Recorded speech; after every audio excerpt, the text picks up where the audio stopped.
Welcome to How to Retire on Time, a show that answers your questions about all things retirement, including income, taxes, Social Security, healthcare, and more. This show is an extension of the book, How to Retire on Time, which you can grab today for free by going to www.howtoretireontime.com, or you can buy a physical copy on Amazon. My name is Mike Decker. I'm the author of the book, How to Retire on Time, but I'm also a licensed financial advisor, insurance agent, and tax professional, which means when it comes to money, dollars, cents, finance, investments, all of it, we can cover it all. Now, that said, please remember this is just a show. Everything you hear should be considered informational, as in not financial advice. If you want personalized financial advice, you can request a wealth analysis from my team today by going to www.yourwealthanalysis.com. With me in the studio today is Mr. David Franson. David, thanks for being here. Yes, glad to be here. David's going to read your questions, and I am going to do my best to answer them. You can submit your questions in at any time during the week by texting 913-363-1234. Just save that number in your phone for when you think about it, 913-363-1234, or you can email us at heymike@howtoretireontime.com. Let's begin. Hey, Mike, I know you don't like lifetime income, but What an introduction to a Right? question. Yeah, hey, well, at least they know you. I know you don't like lifetime income, but if you were to recommend a product, which one would it be? Okay. Yeah. First off, not going to recommend a product over the air because I need to understand your situation specifically. Okay. Are we pairing this with another pension? Does the pension have a cost of living adjustment? There's too much nuance, but I can answer the question from a high level. Okay. And for all those listening, by the way, I know radio and podcasts, it seems like everyone wants to sell you an annuity and give you this guaranteed lifetime income. There is a place for it. I understand it's a tool, right? Your wife's a dentist. What's one tool she uses? Probably a drill. A drill. So Yeah. she uses the drill once in a while, Yeah. but maybe not every time. Not every time, no. Okay, you had to go to the drill first. All right. Yes, everyone's worst nightmare. Yeah. Yes. So the annuity promises you guaranteed income for life. It doesn't promise you comfortable income for life. It doesn't promise you that you're going to keep up with inflation because no one knows the future of inflation. It doesn't promise you that your taxes in the future, which could go up or down, will be favorable to you. So there are risks associated with lifetime income. The reason why I have heartburn against it and why I wrote the book, How to Retire on Time, to argue against this easy way out that a lot of people are taking, is because the odds and the financial numbers are in the insurance company's favor. Insurance is not a scam. Yeah. People love to hate insurance. Right. Okay, we need to stop that. And the reason why is it's like saying, oh, I hate apples. Why? Because they're not oranges. Well, that's a stupid reason to hate apples. Yeah. You could just not like apples because you don't like apples. But if you want an apple to be an orange, you've got things mixed up. Insurance, the whole purpose of insurance is pooling a bunch of people together with the odds in the insurance company's favor so that the few people that are the exception to the rule, yeah, maybe it was in their favor. Maybe financially it made sense for them. But everyone transferred a specific risk. Look, I bought term life insurance, okay? Yeah. Like a responsible adult, I have term life insurance. All right. I don't want to die. No, but there is some small risk that you might, right? So I bought term life insurance in case I did die. Yeah. Okay. Look, Okay. I've given up the extreme sports. So Okay. yeah, You've lessened your risk of I've death. lessened the risk. I don't do mountain biking like I used to. Oh, But the point is, I didn't buy term life insurance with the hope of dying. I bought term Right. life insurance just in case, yeah. knowing that the insurance company will probably take my monthly payment every single month and I'll never see a dime of it. Yeah. But I'm okay with that. When you buy an annuity, you turn on lifetime income, you're transferring longevity risk to an insurance company, knowing that you will likely die before it is financially prudent for you. Now, before people get all up in a huff and a tiff or whatever the expression is, I get the manipulated illustrations. I get the cherry-picked data. Anyone, including us, we can sell you an annuity. You want to buy an annuity? Happy to sell you an annuity. It's marketing material intended to sell you something. You walk into a BMW dealership, guess what everything is trying to do? It's trying to sell you a BMW. Right. Does that make BMW a good or bad car? No. Right. Okay. You Right. walk into a Toyota dealership. What are they going to try and do? So let's understand that all the annuity illustrations, all of this stuff is intended to sell you a product. We need to take a step back and ask ourselves, what do we really need? Mm-hmm. Okay. And the reality, I want to preface this to the nth degree. People that maybe have less money can't afford that possible risk, and maybe a lifetime income stream to cover their bases. Maybe that's appropriate. You've got $500,000 or less saved, and you can't mess this up. I can see the argument for that. Mm-hmm. Like I had someone that came in this week, has $3 million, all their income's taken care of by pensions. And he says, I walk into these offices, everyone's telling me an annuity. I said, why do you need an annuity? He says, thank you. Breath of fresh air. Yeah, why do you need an annuity? Another guy comes in with $15 million. Everyone wants to tell me this annuity. They say these are the best things. And why do you need an annuity? So let's stop. It's like walking to every dentist's office saying, can I drill? Yeah. No, thank you. Right. How about you use your mirror and you do the little rubby twister thing? I don't know, the polisher. Oh, yeah. So yeah, you get your I'm teeth okay with that. polished That's at the end. more comfortable. It's nice and it's minty usually. Very good. Love that part. But let's stop with this cookie cutter product sales crap and have a more holistic conversation. Okay. Mhm. So in the situation that from an emotional standpoint, you would rather have the financial stability of lifetime income, knowing that the odds are not in your favor from a financial standpoint, and you're okay with the idea that maybe you give less to the estate or to the beneficiaries, knowing that you've got less control over your cash flow in the future, but that peace of mind is more important to you. I get it. No problem. Yeah. But do you see how I specifically qualified that specific situation? Yes. Could I be more clear about that? I think we got it. Yeah. Okay. So in that situation, you need to understand the different ways you can buy an income. There are the simpler versions. So you've got a SPIA, a single premium indexed annuity. Okay. Those are typically for a period of certain time. So you buy it and it will pay out for 5 years. Yes. Not lifetime income, but that's an option for the annuities. Right. Okay.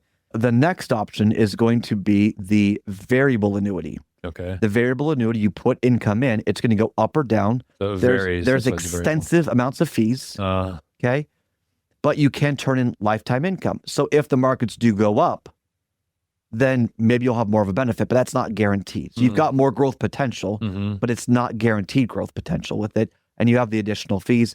The only reason why I see someone using a variable annuity is you have a significant amount of non-qualified money, so not retirement money. Think of like your brokerage account or whatever's Okay. at the bank. Okay. And you want to put it into something that has the growth potential without capital gains issues. Okay. Annuities defer capital gains tax in general to a Okay. later date. But again, if you have a lot of money, why would you need an annuity? So that's a very specific situation. In my 10 years of doing this, my decade of working with people, I've never seen a situation where I recommended a variable annuity, but they exist. Let's define it as a lifetime income option. Then you have the most popular today, the fixed indexed annuity option. Okay. Yeah. Tell us what that is. Fixed indexed. So before you turn on income, it has upside potential, but it can't lose money. Okay. Assuming you don't add on these riders and fees and extra stuff. Right. So keeping things simple. Let's talk about the lifetime income part of this. Many of these have a lifetime income rider. What that means is you're paying a premium for transferring longevity risk to the insurance company, and they're going to give you your money back at a specific rate. Okay. Actuaries are quantifying this, so you know it's in their best interest, which is fine because we've properly defined insurance. Yep. There are 3 ways you can take income. There is one way, which I see is the most common, based on my anecdotal experiences, and that's flat income. So these offerings are going to change from time to time, but let me just kind of use this as an example. Okay. You put money in there and you're going to get 6% from today's dollars for life. So you put in $1 million into an annuity, you get 60,000 for life. Okay. That's pretty good considering the securities business is going to say you could take out 4%. Oh. You got an extra 2%, David. You got a Oh. deal. You cheated I'm going the to laws of economics. cheat code. Yeah. Here's what you're forgetting is inflation's a real big problem. That 60K doesn't increase over time. It stays flat. Right. So it might give you a boost of income at the beginning, but you might feel the pain later on. Yes. That's one of the risks of it, but it is a flat guaranteed income stream. Then you've got a COLA or cost of living adjustment, a guaranteed increase. So instead of 6%, maybe you get 4%, but it's guaranteed to grow at a 3% rate. So you put $1 million in there, you get 40,000. Maybe they're generous, 45,000, 4.5% or something like that. Okay. Again, these are not product specific. I'm just trying to give an example for Sure. clarity's sake. Sure. 4.5%, so you get 45,000, but each year it's going to grow at 3%.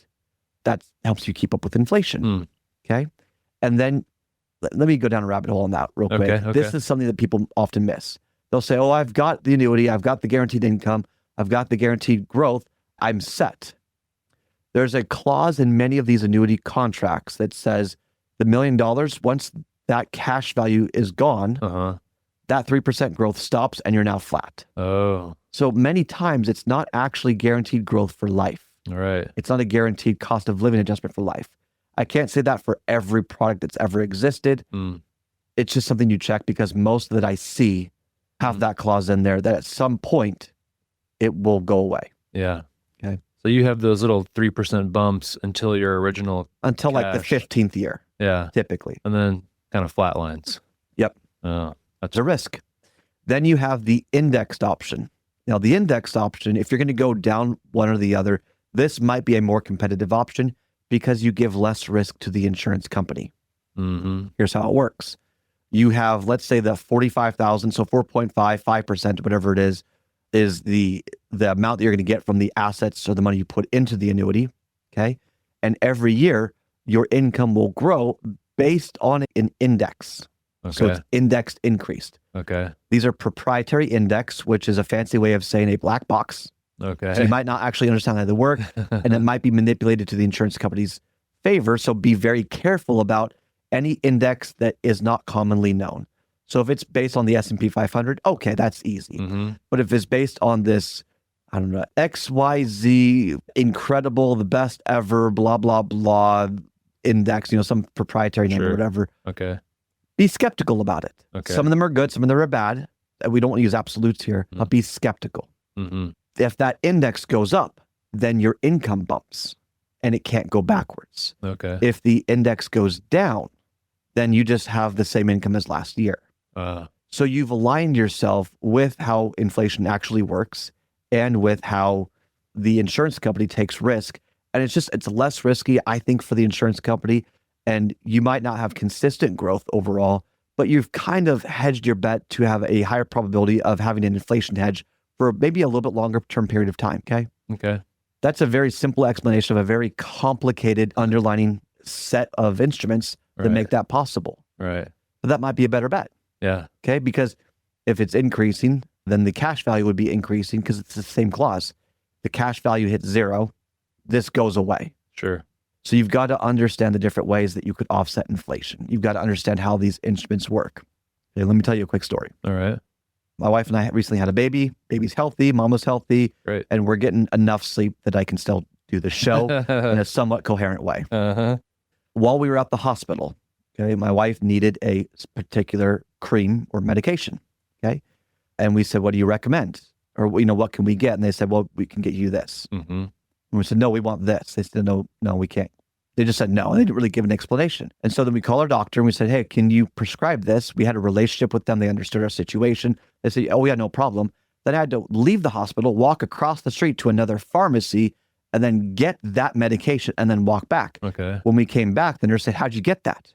Yeah. As if there was a problem. And said, oh, I just went across the street. We got it prescribed from the doctor. I mean, this seems pretty kosher. Yeah. I said, did any nurse recommend that product? No. Did anyone mention the product? No. Okay, good. And then they relaxed. Uh-huh. They said, isn't this the best out there? They said, yeah, it is the best. We can't make it and we can't offer it for legal reasons. And why not? Do we I know? said, don't you have a Hippocratic oath to do no harm? Like, aren't you supposed Yeah. to be open and honest about everything? Yeah. I said, yes, but we don't have the licensing needed to create it, so we can't talk about it. But yeah, that's the best product out there. The reason why I say this is if you're going down the annuity route, you don't just work with an independent agent. There are many independent agents that got comfortable with one or two income streams or annuities that are out there, and that's all they sell. There are constantly new products and new competitive offers that there are changing. When you buy it matters. So if you can work with an insurance agent, and we offer this, it's kind of funny. We preach against it, but we offer it. Mm-hmm. We have an entire internal checks and balance system to basically vet the insurance companies of, is the product sustainable? Is the information you're giving us cherry picked or is it real? How does the index actually work? Can we explain it? Can we understand it? we're vetting the products because we don't trust insurance companies. We're not saying they're scams. We're just saying their job is to sell a product and we accept that, but we're going to check things ourselves. Yeah. Okay. And the reason why is these products are very complicated. And if you just get comfortable, it might not be the best product. Yeah. And we talk about a difference of a couple extra $1,000 a year, that can be significant. Right. When we talk about inflation and how you prepare for inflation, that could be significant. When we talk about locking up your assets for life with an income stream, you've got to dot your I's and cross your T's. You've got to do this due diligence. I've lost count at how many insurance companies we're licensed with because we keep vetting products. We do our own internal research. True story, actually. I asked a company to do some research for us. I said, hey, we're looking for this specific situation. What do you recommend? We pay this company. They came back with research, and then I called another company and said, hey, I think your product's better. And then I just double checked it, and they had a better product. The company did not give us full information. Look, it's the Wild West out there. So if you're making a decision for lifetime income, you better be right. Yeah. If you've purchased an annuity and you plan to turn on that income at some point, you better be right. Do not turn on that income unless you are sure you are right. I'm not trying to scare the living bejesus out of people. I'm saying, look, it's a big decision. Inflation can come back. Look at the 70s. It came back 3 times. And when you look at taxes, tax codes written in pencil, you've got to get this right. Look at your expenses in the 80s and 90s. Now they've changed for today. Right. Look at the different expenses you're now paying for. You didn't buy an iPhone in the 80s or 90s. So again, I understand why people want it because it's the easy way to take care of retirement planning. Yeah. We have sold lifetime income streams to people that just wanted that vote of confidence. I get why people want it, but you better make sure you're doing your due diligence and talking with someone that's got a chip on their shoulder and also doesn't trust insurance companies. I think one of the attractions to it is that it's easy to understand and you can see a number right there on the paper, like, oh, this is what I'll get. And you can understand that number and sort of know going forward, where if you just had all like stocks you were waiting to take income on, it's harder to understand. Ignorance is bliss. Yeah. There's a stupid expression in this industry that says it doesn't matter until it matters. Yeah.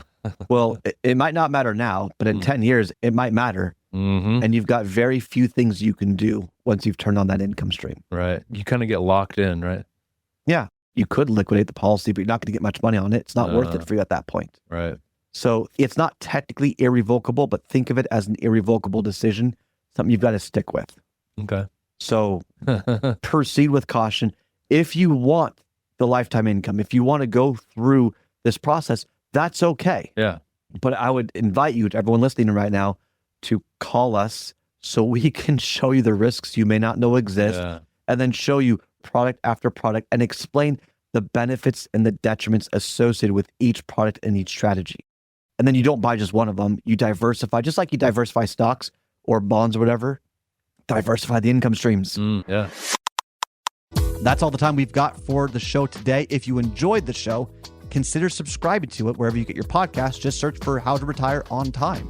Discover if your portfolio is built to weather flat market cycles or if you're missing tax minimization opportunities that you may not even know exist. Explore strategies that may be able to help you lower your overall risk while potentially increasing your overall growth and lifestyle flexibility. This is not your ordinary financial analysis. Learn more about Your Wealth Analysis and what it could do for you regardless of your age, asset, or target retirement date. Go to www.yourwealthanalysis.com today to learn more and get started.